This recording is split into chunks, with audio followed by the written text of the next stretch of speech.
Hi, I'm Warren Zenna, founder and CEO of the CRO Collective, and welcome to the CRO Spotlight Podcast. This show is focused exclusively on the success of chief revenue officers. Each week, we have an open, frank, and free-form conversation with top experts in the revenue space about the CRO role and its critical impact on B2B businesses. This podcast is the place to be for CROs, sales and marketing leaders who aspire to become CROs, and founders who are looking to appoint a CRO or want to support their CRO to succeed. Thanks for listening. Now let's go mix it up. It's Philippe, correct? Philippe, yeah. Where are you from? What's your French? I'm originally Dutch from the Netherlands, but nice. Very French name. Yeah. Yeah, very nice. Well, welcome, and really, it's you. great to have you here. You're the Chief Revenue Officer of Airbase. Now, how big is Airbase? How big of a company is it? Yeah, we have about 400 people in the company. Okay. We are Series B, 16 countries around the world. But Okay. yeah. Okay. And if you don't mind, just give me a little brief overview of what your customers are, who you serve, what you do for them, so to speak. Yeah, so we are a modern procure-to-pay platform that works for people in the office of the CFO. And we allow companies to consolidate all their spend from a company in one platform. And so we work a lot with accountants, controllers, and since a year also with procurement people. And they all tend to roll up into the office of the CFO. So is it like Expensify, similar to that? Well, it is very broad. So we focus, first of all, on mid-market companies. So companies between 75 employees all the way up to like 10,000. Mm-hmm. We don't do SMB and we don't do Fortune 5,000. Mm-hmm. And the platform is broad in the sense that you can consolidate all your spend, which is on one hand accounts payable automation. So that's payments of vendors through invoices, through ACH. We have guided procurement, what we call, which is a purchasing request module. So if employees want to do a request for spend, they can go in there and they can guide it through the process. Then we have expense management, and you mentioned one of the other players in the space. And then we have corporate cards. And basically, those are all the ways that companies spend money. And the issue that companies run into, like, because there's different ways of spending money, it's hard to have control and visibility.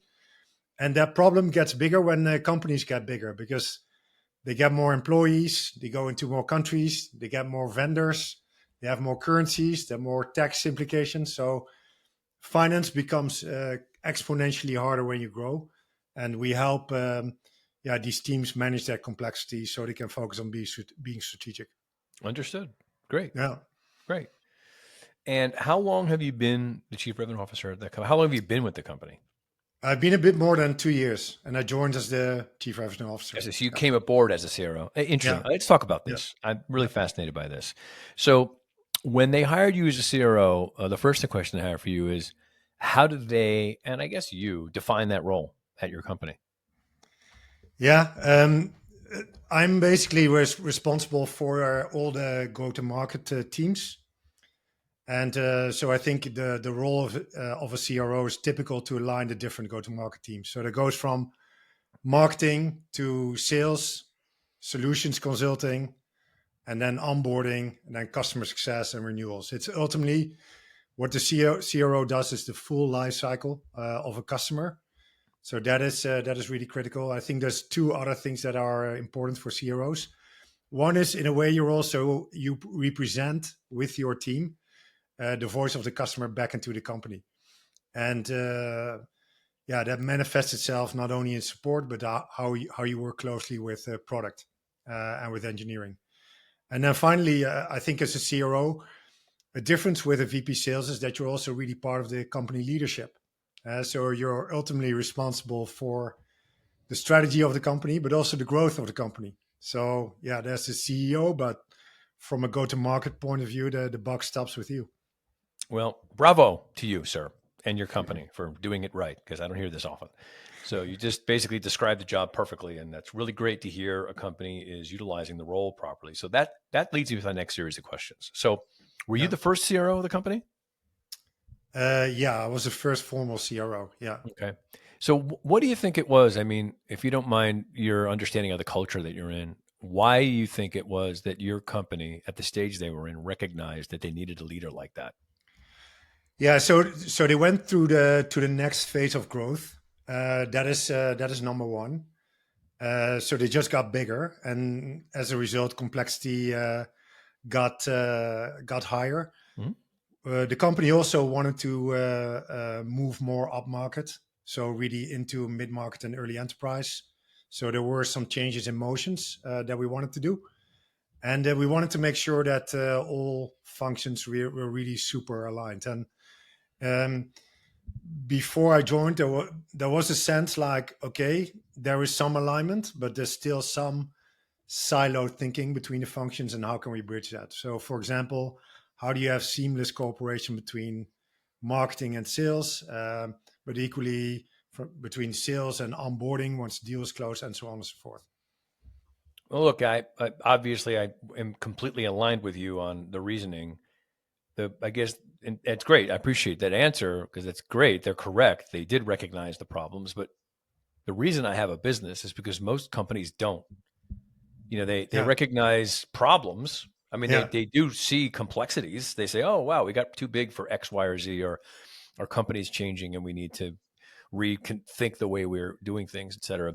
And they yeah, recognize symptomatic problems like they have a sales problem or they have a funnel problem or they have a marketing problem. But unfortunately, I don't see across the board companies having the maturity to know that what we have is an alignment problem, which you know and I know is a systemic problem that needs to be fixed through the sort of position that you're in. And yeah, so what they tend to do is they elevate people. Oh, we'll increase the responsibility of our salesperson, sales leader, or we'll make our marketing person more responsible, or we'll yeah, create a committee. They do all sorts of nutty things that don't address the problem because many times, now I want to ask you this question is yeah, they already have entrenched roles that they don't want to disrupt. So many yeah, times what I see happen is you have a company that gets to the stage that yours was at when they hired you 2 years ago, and they go, yeah, well, we already have a CMO, and we don't want to disrupt that person's, perch. So we're gonna, yeah, have a CRO, and that person will run sales, and they'll work together, kind of thing. yeah, yeah. What was it you think about your company that understood the need? And I ask this question because I'm trying to get my listeners to see what it's like to hear about a company that got this right Yeah. and how they can get it right. Yeah, so first of all, we have a second-time founder who's very experienced. So it is his second company. First one was successful, and he's doing it again. So he is he is that obviously helps. Then secondly, we got a great board. We got very good VCs with very experienced people. They help us as well.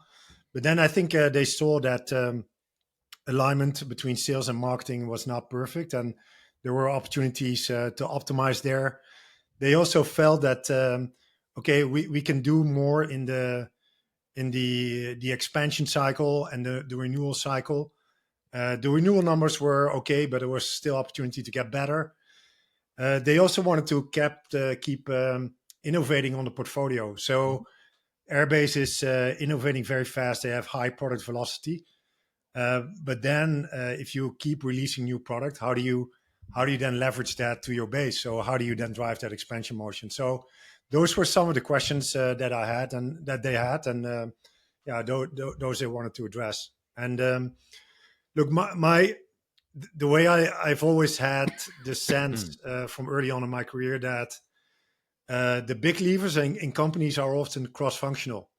And yes, you need to really optimize within your function, but the big levers are often cross-functional. And I always felt that yeah, sales is in a way the tip of the spear, where everything that the company comes together in that. But that also means that there's a huge mutual dependency. I And see. so when I hear companies say, okay, hey, we want to grow, let's hire way more salespeople, without looking at like their top of funnel, or how is the conversion of that funnel going? Yeah, that doesn't work. And currently, definitely in times like these where everybody's more trying to be more efficient, that definitely doesn't work. So you got to approach this really holistically. And I feel the same thing for. It's back to that point on representing the customer. If you really believe that we have one of our Airbase's value is obsess about making the customer happy. That also means that you really understand what their pains are and try to be honest on what you're doing well and what you're not doing well, and recognizing where you have like deficits, and then trying to work with your teams internally. For example, the product team, we try to prioritize. Okay, what is feedback from our customers? Where do they say we have gaps in our platform, or what do they want to see next? And yeah, through like internal prioritization of these asks from customers, you can really also, yeah, through close collaboration with your product team, you can really give guidance on like here's what to build next, and build like pretty effective strategies. But there is a huge dependency between go-to-market teams and product and engineering, and equally between sales, marketing, and all these other teams. They go really hand in hand. No doubt. We're on the same page. I just probably have a conversation like this maybe once a quarter, Yeah, where I'd speak to somebody who gets this and is working like this. I mean, in a way, strangely, I don't want to say this sounds a little opportunistic, but thank God, because that's why I have a business. But the reality is that I really do want to change this. I do see a future, frankly, not too far off, frankly, yeah, where companies all operate the way you're talking about. They come to this realization sooner, not after having made a bunch of mistakes and figuring it out the hard way, which yeah, happens most of the time. Most of the time when clients get to the point where they figure this out, it's because they tried it their own way 3 or 4 times and it didn't work, and they finally get it together. In your case, it sounds like you had leadership that got this, understood this, and built the company this way. And I tout this frequently when I speak to my clients, who most of them are chief revenue officers like yourself, yeah, that, the role is intended to be deployed the way you're being deployed. yeah, But the reason why it doesn't most of the time, it has very little to do with whether you're capable of doing that or not. It has to do with whether the company's going to let you or not. yeah, Because most of the time they won't. Most of the time what happens is they have had the CRO run the sales organization. Because like you yeah, said, they're obsessed with the sales organization. yeah, Understandably, it's where the money yeah, comes in. yeah, But yeah.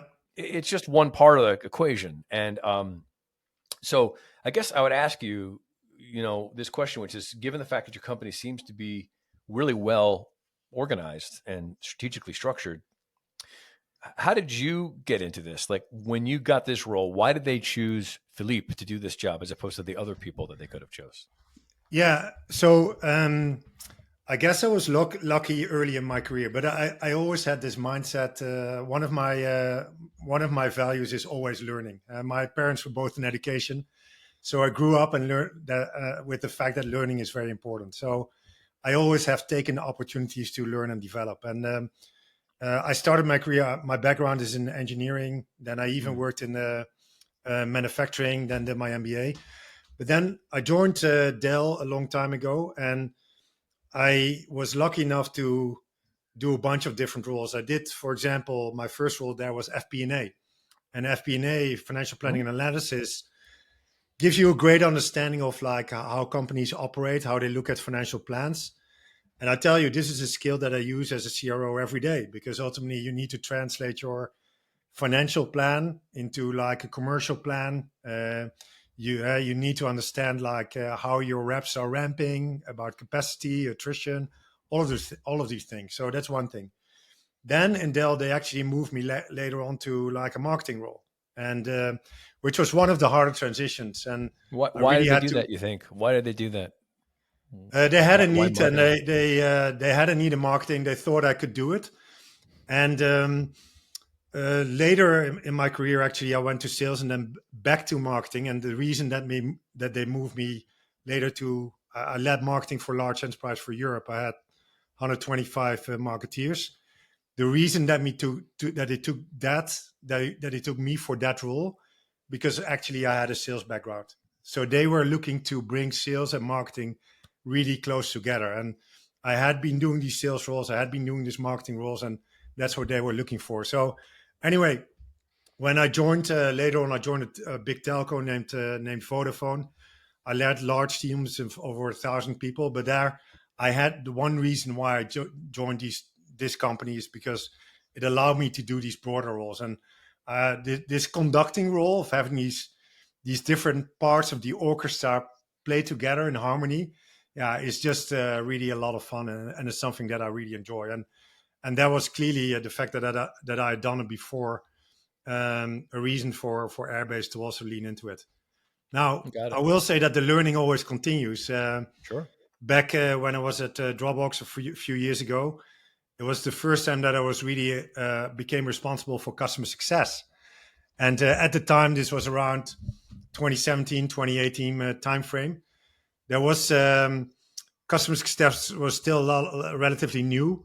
I knew a little bit about it, but not a lot. So I felt I had to educate myself, and I spent a lot of time with folks like Nick Mehta from Gainsight. I read all his books, went to a bunch of seminars, met with a number of other CROs to really learn the craft. So I will say that you got to keep doing these things, because the technology is evolving. The way sales, marketing, customer success works is evolving. The market is evolving. So the learning never stops, but you got to keep doing those things to remain relevant and to stay effective. That's interesting. So you've been fortunate enough to work at organizations that recognize the importance of cross-functional education and knowledge, intelligence, and experience, because they put you in jobs because you possessed the opposing knowledge that would apply itself there. Most Yeah, of my clients are siloed. They run sales, they're kept in sales.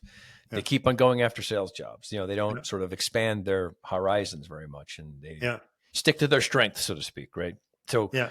um, so it sounds like it's a combination of companies that recognize cross-functional competencies, and you, who's you're kind of a learning person. You want to try new things, and you're competent at doing a lot of things. Yeah, So that yeah, must. and yeah, the best CROs that I know are always learning, right? They're always trying new things. They look at other CROs.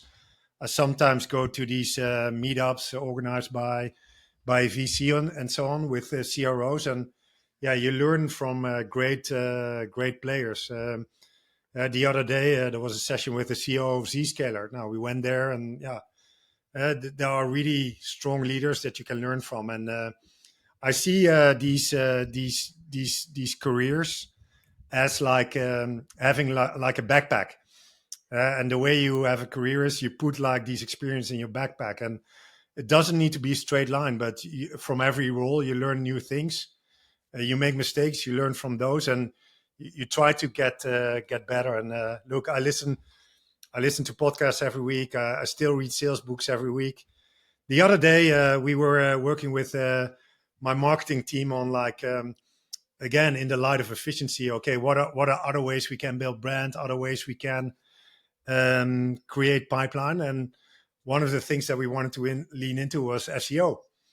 But I had been a marketing leader, but I did not know a lot about SEO. Marketing leaders Mhm. come in many shapes and forms. So okay, I said, okay, let me buy a couple of books, read those, listen to a bunch of things, and then later on we had lots of meetings with agencies and so on. But yeah, you learn, and half a year later, you know more. But and those things you got to keep doing. And now it's the same with how to apply AI and so on. So you got to stay up to date. 100%. You're right, and you have to always be learning and building, because what's happening now in the marketplace right now, it's insane. The new information that's coming into place. I mean, monthly, it's like everything's just accelerating. I've never seen anything like this before, and I see a huge shift, not only economically but technologically. Even management is changing the way that they're running things, and it's a moving. I think we're in between two phases of business right now. I think it's gonna be an Yeah, interesting thing. yeah. So here's a question, I guess, is that when you got hired as the CRO and they brought you in, what was the thing that you did for the first, let's say, 3 to 6 months? What was the first 3 to 6 months of your job like there?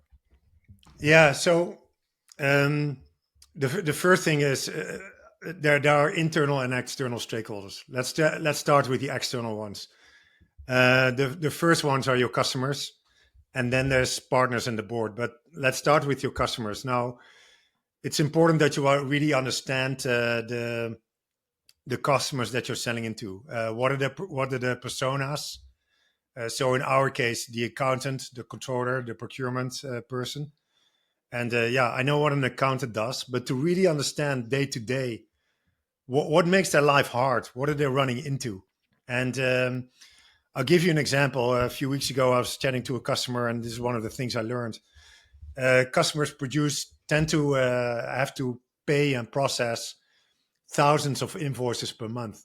So can you imagine that you're at home and you need to process like 5 of these stacks of like invoices every month, huge stacks, and they cannot be double payment, they cannot be fraudulent invoices, and then ultimately everything has to reconcile. Now, when you really spend time with accountants and how they do that and how they close their books, I was chatting to a customer the other day, and there was this lady in the conference, and she said, "Yeah, my team of 3 processes 10,000 invoices every month, and it's so painful. It's so manual. We're afraid to make mistakes. Yeah, there's got to be a better way." And yeah, once you really go deep on understanding their pains, then you start to understand what also your company is about and what you're trying to solve for. Or procurement people that said, "Okay, we would like people to follow the process, but they don't because the tools are so hard to use." And things like that. So I think spending a lot of time with customers is important. It's also important for your team. I believe that sales teams want to see that the CRO also leads from the front, takes calls, or the customer success team when a customer is unhappy. That happens, right? So you got to support your team and show up and listen to the customers why they are not happy. And I think that is important. Then the on the internal side, it starts with like diagnosing your team. Do you have the right leaders in place? Do they understand their roles and responsibilities? And then I always say that you're part of 2 teams, and that links to the previous discussion that we had. Is you have your own team, but then spending a lot of time with product, with engineering, with finance, with legal, the CEO, obviously, that is all important. So having regular one-on-ones and being aligned with the CEO, the CFO, and all these others is like critical. How did the organization prepare the company for your role? So they knew what the hell you did and who this guy is and how we report to him and how do we support him and what disruptions is this person going to make and things. And how do they do that? Yeah, they context is really important, right? So it starts with the CEO sets the context of like, this is where we are as a business. Here's what we need to do next, and this is why we're making the change. So start with why, explaining the why for the change, and putting that in the context of the company is really important. And in Airbase's case, it was really the next stage of growth that was really important, and the importance of bringing these having these functions play together. That was explained very well, but clearly the founder CEO played a very big role in that.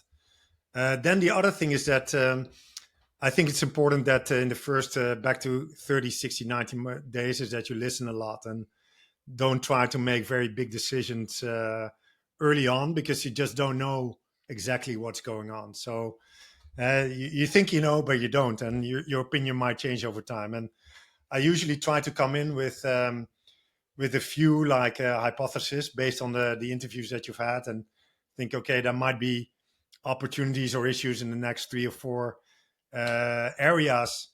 And then you go in and you start having all these conversations and you listen to people, and you might be right on 2 or 3 and you might be wrong on two others.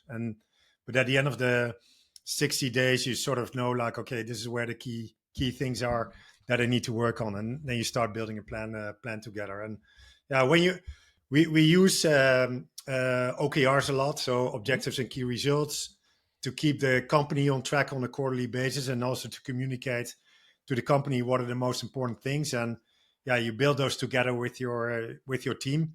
That is a co-creation process, and we do that every quarter. We've just done it now for next quarter, and this is how you then start. And going into your second quarter, you got to be really ready with plan and execute. Mm-hmm. Time always goes quickly. For So sure. you want to move fast, but you you tend to want to hold off on big decisions in the beginning. So Yeah, that's for sure. I mean, it depends on the situation. I've worked with CROs who went into companies that are in distress, and they yeah, have to okay, make big yeah, decisions in the beginning because that's kind of why they were hired. In fact, a lot of times it's some form of like almost like abdication. It's like, I don't want to make this decision. Let's hire a CRO to make these decisions. That way I can kind yeah, of keep my face with the company.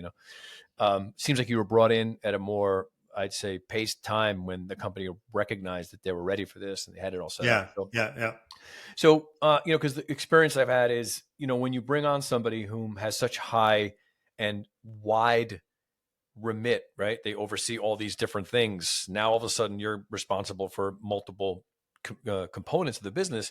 The people who are the stakeholders in those businesses are threatened by this new hire, right? What's this going to mean for me? Do I have less power now? Do I have less say? Do I have a new boss? I used to report to my CEO. I don't anymore. My budget going to be taken away? Am I going to be evaluated differently? How do you deal with those things when you know that those are obviously human reactions to someone coming in taking yeah, over these positions? yeah. That's a great question. I think it all depends on you when you come in. Um, but the first thing is to do is really build relationships and get to know these people, get to know what them personally, but also what makes them tick and what motivates them and what are their needs. Um, and again, I think it's important to like listen to them and understand, get their view on the business, get their view on what would help them. I think it's important to regularly ask, hey, how can I help you with your next step? Um, I think there should also be a mindset of like humbleness. You've been here in this company for a long time. I'm coming new in. I don't have the knowledge that you have. Yeah, I bring other experience, but I feel that when you come into a company, that you should not have a predisposed playbook. You should you should take a very situational approach. Understand what the situation is.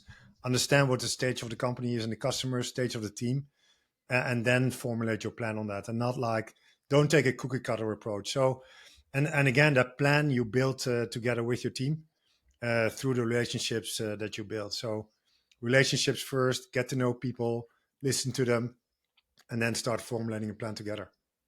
Yeah, okay. Agreed. There's no doubt. Empathy, relationship, humility, no doubt. At the same time, you're being given the responsibility to evolve the company to operate in a way that hasn't before, which Yeah, means you're forced to have to evaluate the current resources and determine if yeah, they're appropriate for the next phase of growth. And that yeah, might result in you having to say, you got to get out of here. You're no good for us yeah, anymore. yeah, So, how do you confront those things? So, you're in this humility tour, let's call it, right? We're yeah, out there making relationships and listening, but you realize that, some people just, they have to be replaced, or I have to move people around. yeah, I want to hear your thinking on this because, again, just for context, the people listening to this show are people in your position, and they want to know, how do they deal with this sort of stuff? Like, I'm going to be brought onto a company as a chief revenue officer, and I'm going to be faced with all these decisions.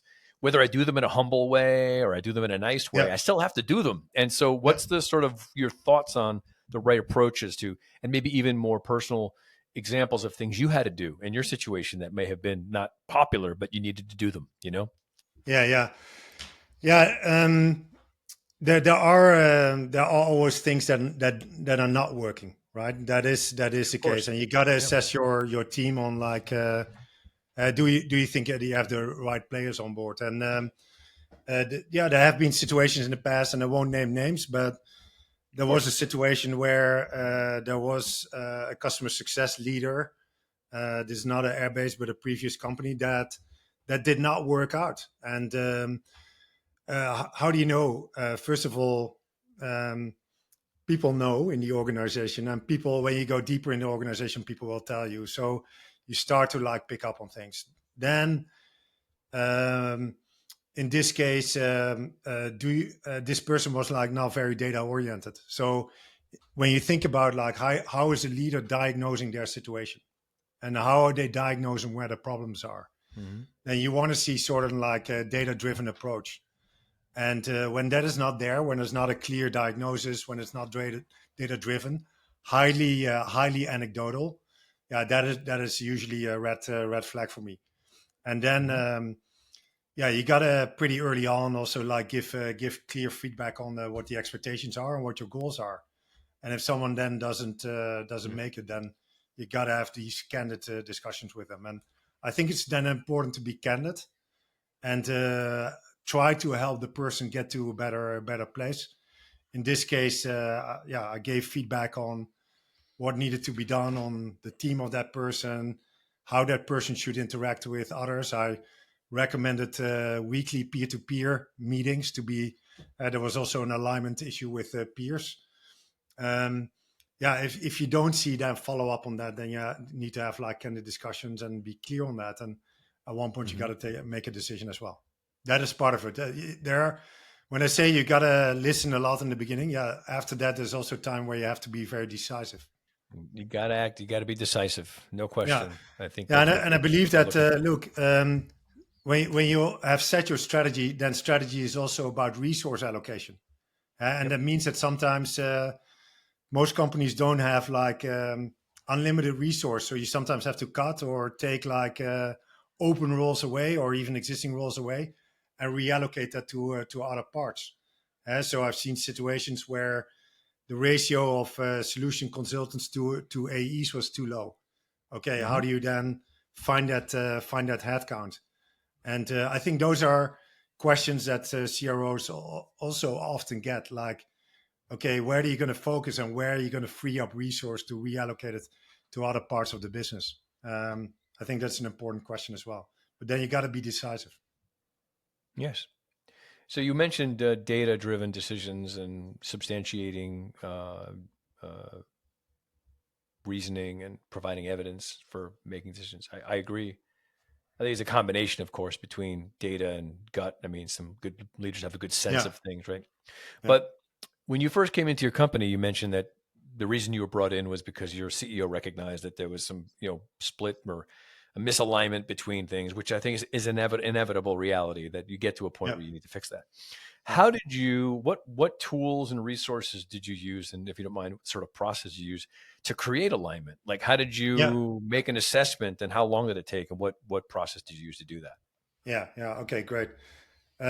So first of all, we have, as a CRO, when you have your team meetings, your leadership team, I like to have I will have the different players at the table. So marketing, product marketing, sales, consulting, they have a seat at the table. So there is a dialogue happening very regularly at the leadership team level. I also do a people leads meeting where you have the second level of leaders. They are getting together and they are meeting. So that's one thing. Then I think you can do a lot through the OKR process. So one of the things, for example, that I'll give you like one or two examples. At one point we saw in Airbase, we wanted to change our sales motion. We have this platform. It has 4 modules in it. And in a few years ago, we were trying to always sell the complete platform, which is a bigger digital transformation. We then did win-loss analysis and we looked at a number of deals and we said, okay, it's probably better to sell product by product or module by module. In other words, to change our motion to a land and expand motion. Okay. Now that's easier said than done, but it has a lot of like implications. And the implications are that, your product needs to be ready to do that. So that's a dependency on product. But also your pricing and packaging need to be able to do that. Now, so we worked with product marketing. Product marketing was in my team to also change pricing and packaging to modularize it. Now, that's also good. But then you need to align the incentives for your salespeople. Because if you tell to your salespeople, hey, I want to do a land and expand motion, they go like, okay, as an AE, I'm responsible for new business sales. So if you let me do the land only, then I'm only going to do small deals. So why would I buy into this? Now, this is then an example that is very cross-functional. So we said, okay, once you win a new logo, you can keep that logo for 12 months. And that allows you to not only do the land, but also do the expand. So sell the second or the third or the fourth module, or add subsidiaries or whatever it is. Yep. Now, Then the next dependency comes, because after the land, you close a contract, but then the customer needs to be onboarded. And clearly, you want a smooth onboarding process that maybe Mhm. takes, let's say, 3 months. So there is a 9 months window to then do the expand. Now, when you look at that simple strategy of like, hey, why don't we go to land and expand motion? It's highly cross-functional. So we had OKRs on this that indeed touches like um, the product marketing team, the product team. Sales had to be enabled. So enablement played a huge role, which was revenue operations. Marketing had to change pricing and packaging. We had to change our website. The onboarding team had to tighten their onboarding processes and so on. So again, this is a very big lever, but it's also, you can see how cross-functional these levers are by nature. And again, you drive then these 2 or 3 of these big initiatives every quarter or every 6 months. That's it. But those are the big needle movers that drive your company forward and that drive growth. Yeah, it's great. I love this analysis. And you laid out what I think is sort of like a process analysis, right? Like how to Yeah, incentivize people and plug them into a new go-to-market strategy. Additionally, there has to be some way to, like you mentioned, and this happens all the time. If I'm brought in as a chief revenue officer, one of the things I'm dealing with, aside from what you just mentioned, which is we need to change our model, but it's also marketing has one story about something, sales yeah, has another story about something, customers have, there's all these broken, like disparate, almost siloed versions of reality. And the CRO's job, in my view, is to bring coalition and bring unity to all yeah, those stories. So there's one story, yeah, at least to what degree. So yeah, how do you do that? I mean, I know I have a business model where we do this for yeah, companies. We actually do this. We call it CRO readiness. But as a yeah, yeah, CRO, what was your approach to creating data truth? And yeah. how did No, you go through the process of assessing each person's version and then building the right version? How did you go yeah, through that? I'm curious to know. yeah. I'll give you 2 examples. One is on the alignment with go-to-market and product and engineering. We did a couple of things there. First of all, we established a customer advisory board, and we did that with key customers that really can know the industry and know also our product. So, and a customer advisory board, although we were hosting it, is not for me or not for go to market.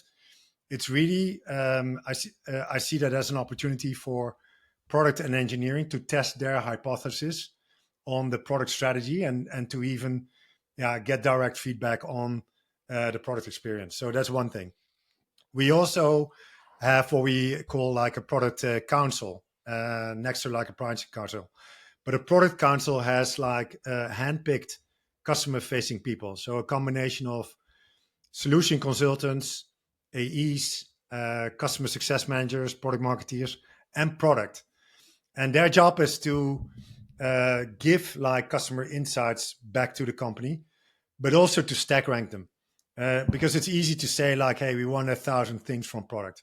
It's much harder to say, okay, these are the top 10 things, and this is like stack ranked, and the other 200 things we don't want to do because these 10 are the most important one. That is a great discussion to have with a cross-functional team and have them make these trade-offs, because ultimately your product and engineering team is like a factory. It has a certain capacity, and Mm-hmm. the question as a CRO is like, okay, how can I get maximum output or most relevant output from that factory? And that's by stack ranking some of these asks. The other thing we do then is win-loss analysis, and we look at internal data, but we also use an external agency that interviews customers, and they interview customers about not only about well, we do 2/3 of the customers that are customers that where we did not win a deal, and 1/3 is where we won. And we want to know both. Why did we win, and why did we lose? And the beauty is that you get sort of like a 10-page report per customer per deal, and there's verbatim quotes from the customer, and they will tell you either the product was better than competition and this is why we chose you, or the sales rep, they did not do a great job. And we put those report in the channel that are accessible by a larger group of people, and this is like this is reality from the customer, right? So there's no filter on that data, and it's across everything. It's across our pricing, how we manifested ourselves, our product. So there's no bias to that. So these are things that really help with like working closely with the product. Another thing that I feel really helps, also in working with product marketing when you're making a pitch or when you're doing pricing, is listening into customer calls. So these calls recording are being shared throughout the company, and when we talk about pricing or a campaign, people will regularly say, "Hey, here are 5 calls, or here are 5 snippets that you need to listen to," and that is also like unfiltered truth. And again, this is one of the areas where AI makes life simpler. You can get these transcripts. You can search on certain themes, but again, these are like realities. And yeah, we have a lot of product managers listening into calls and say, "Hey, I really understand now better what they want from us and how can we can solve these issues." Fascinating. So These data we didn't have like 10 years ago, right? So yeah, no, it's I think amazing. there's so many more insights It that we have right now, totally. which is How fantastic. about you use Salesforce? I assume, right? You use Salesforce shop. We do, yeah. So how did you optimize your CRM? I mean, that's always a mess. Whenever CROs come in, they look at that thing, they're like, "Oh my God, this is Yeah, hell." So what did you do to determine how to improve? I mean, was it utilizing third-party Salesforce engineers, or did you have to do an internal analysis around your business to determine whether people are using it properly or whether the data that's being yeah. entered into it is proper? How is another tech, like what other tech part of the tech stack did you evaluate in order to improve system operations and operational consistency? Yeah, so the implementation of our Salesforce was okay, but there was a lot of opportunity to improve the data. Okay. Now, we have a small but mighty internal RevOps team, and we have been investing in that as well because I think the tech stack is really important. But one of the things that that we wanted to do was do the following: we cleaned up our sales process and sales stages, and we said, okay, as part of having a consistent sales motion, we use some form of medic. So we look at champion, economic buyer, Okay. things like that. But we cleaned up our sales stages. We defined exit criteria per stage. And then one of the big things that we had to do is clean up fields. There were way too many fields in Salesforce that were not used. There were like 7 industry fields. And we said, okay, what are the things that are critical for us? And if we want AEs to fill out these fields, then we have to explain why we want that, how we're going to use the data. But we also got to make Salesforce then easier to use. So, and part of that, a big part of that is getting rid of everything you do not need. And that tends to be that tends to be a lot. And that's a multi-quarter approach. We did a lot of other things in our tech stack. Our lead routing software, for example, that was sitting on top of Salesforce, was not working well. So we exchanged that. We went to a new one. And this is one of those things where we felt like, hey, we're missing a lot of efficiency in the funnel. A lot of leads are routed the wrong way, or they get stuck, or there's no real-time data enrichment. So yeah, there's a real bottleneck here if you want to increase our funnel. No one really understood well how the technology worked. We obviously had the wrong application, so we said, okay, let's take that one out, put a new one in. Yeah, and we've been making a number of those changes. The call recording part was important. As I said, the call analysis part, I think that is really Huge. critical. Yeah. This is also where, again, if you one of the things that I always find like a lot of work as a CRO, it's never ending, is enablement. And obviously, always you always can get better, but really understanding where can you help your AEs or your BDRs get better.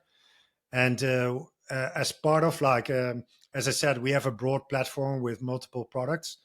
That is great, but then you also need to be really good at discovery to understand which use cases you are talking about.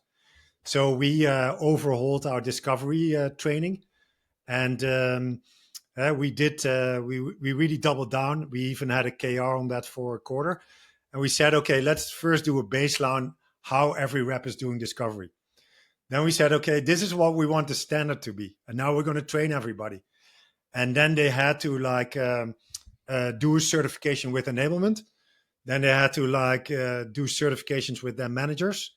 And the ones who didn't make it, they had to do it again. But these call recordings then are vitally important. And then in your sales meetings and in your go-to-market meetings, you can also leverage these call recordings to show, hey, this is what good looks like. This is what the perfect discovery call is. And we would do then call out people who did fantastic discovery. And this is how you can improve a certain part of your sales force and to get to like excellence. Mm-hmm. And then there's the next part. Now we have, for example, revamped our demo motion. Now we're coming quarter going through that again. And so that's so enablement is a very important lever for a CRO, but it takes a lot of time and effort to keep leaning into that. Do you use outside third-party consultants to help you do any of these things? We do occasionally, but we do mostly internal. But for example, we wanted to get better at value selling. So we had an ROI calculator built by a third party that also interviewed customers and tried to get objective metrics on the value that we deliver. And then it had to be built in a calculator and a deck that was easy to use. So that's where we use a third party. But most of the training we will do internally. In the past, I've used like medic training and so on, but yeah, you can do it as an enhancement, but your enablement is a core function of every go-to-market function, and your core you can never outsource, so you always need to have a core team as well. For sure. So I guess the last couple of questions for you. So one would be for the founders and CEOs listening to this podcast right now, whom may right now either have a chief revenue officer, or it's maybe not the greatest situation, or they're looking for one. What would be advice or guidance you'd give to a founder or a CEO who wants to bring on a chief revenue officer? What would be some things you'd say would be they should be thinking about or preparing for to make sure that that's a successful hire?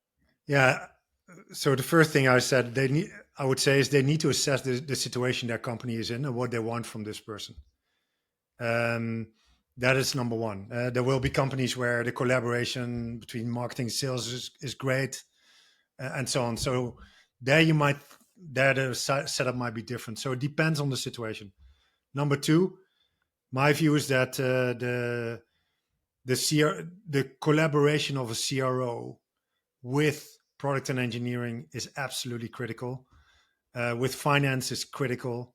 With HR is critical, by the way, as well, and obviously with the CEO. So I would always look for, someone who's not only capable, but who is also, has that collaborative mindset and puts the company and the team ahead of own success in a way. They go hand in hand, but the mentality should be, okay, I'm going to do what's right for the company. And I know that there's all these dependencies and I have my role to play. That's what I would look for. What type of person should they be looking for? Like, for example, let me give you a little sort of a choice question here. Yeah. If you're a CEO and you're interviewing, let's say, a bunch of potential chief revenue officers, and one was like an incredible sales leader, another one was an incredible marketing leader, another one was an incredible financial leader, like which one of those three do you think, just, I know it's sort of superficial, but generally speaking, lend themselves more towards being a good chief revenue officer? I would say that based on the fact that customer centricity is so important, you got to have someone who wants to be really in front of the customer. Okay. And so I either think a very strong sales leader or a strong customer success leader or chief commercial officer, both of those could do it. Now, there are strongly marketing-led companies. So if you're a PLG company, that is where the funnel all comes inbound, where brand is incredibly important, then you could look for a CRO that has a stronger marketing background. Mm-hmm. But for a B2B sales company, with like both inbound and outbound motion, I think the sales capabilities are still important. Yep. I asked one question I forgot to ask you before, and just a really quick answer. Do you have a RevOps leader in your business that reports into you? A RevOps? Yeah, I do. Yeah, I do. That's was a that very person important in role. place before you got there, or did you hire that person when you got there? That person was in place, and we have enhanced that team, but we have a very good leader in place. That's important. Yeah. Okay, good. Yeah. So I guess the second question is for you. So I'm an incoming chief revenue officer. I'm looking for a job as a chief revenue officer, and I'm someone who's got a lot of seniority. I've ran big sales teams. I've ran big marketing teams. I'm sort of like, my next role certainly could be potentially a chief revenue officer, and I'm looking for one right now. What should they be looking for, or what sort of things would you advise them to be thinking about as they approach chief revenue officer opportunities in the marketplace right now? Yeah, I would say there's a couple of things. First of all, get to know the CEO and spend a lot of time with that person. It's important that you have that there's trust with the CEO. There will be good times, but also harder things that you will need to work out. There's always like things that you need to do together. So I think a capable CEO with great values, I think that is incredibly important. The second thing is look at the TAM in the industry. Is the market big enough? Is it how attractive is the industry? Take the VC view on that. And then thirdly, I think it's very important as a CRO. One thing you cannot do, or I cannot do, is code. So there's a high dependency also on the product and engineering organization. So having a strong product organization is important. It's certainly something that I looked at Airbase, where I felt like product velocity is really high, and there's an openness to receive feedback and to listen to customer feedback. That I think is really important. This was great. It's amazing. Probably one of the first conversations I've had with a CRO who not only are completely aligned with what we're doing, but your job is, it's great, really great. Perfect case study for how to get this right? And look, there's always enough to do, right? So it's not that. Of course, it's never ending. But through my days, but I think at least you're set up properly to do it right, which is that's the whole thing. Imagine being in your situation, and they're only letting you run, one department. It's impossible. So I think this is sort of like what I see a lot. But so Airbase, you operate globally. Where are you? Where are your customers located? All over the world? Yeah, we mostly focus on customers that are headquartered in the US, but have like international subsidiaries. Mm-hmm. As I said, when you have customers of like 1,000, 2,000 people, they tend to have subsidiaries all over the world. So we have customers with big subsidiaries in India, in the UK, Europe, Asia, and so on. So we serve those. Mm-hmm. And it's Airbase. We do 200. We do payments in 200 currencies. Okay. So really for these customers across the world. And So it's airbase.io, correct? Airbase.io, yeah. Okay. Well, Philippe, this is a great conversation. Thank you so much for the time. I think that people get a lot out of this, and they see what it feels like, what it looks like when it's done properly. So thank you for being here and for your sharing your experience and your expertise in the role. Yeah, Warren, and thanks to you as well, and thanks for what you're doing for the CRO community. I think they can really benefit from things like what you are doing. So I appreciate it. Thanks for having me. Thank you for the support. And we'll see. We've got a lot of way to go, but we're getting there. We're getting there for sure.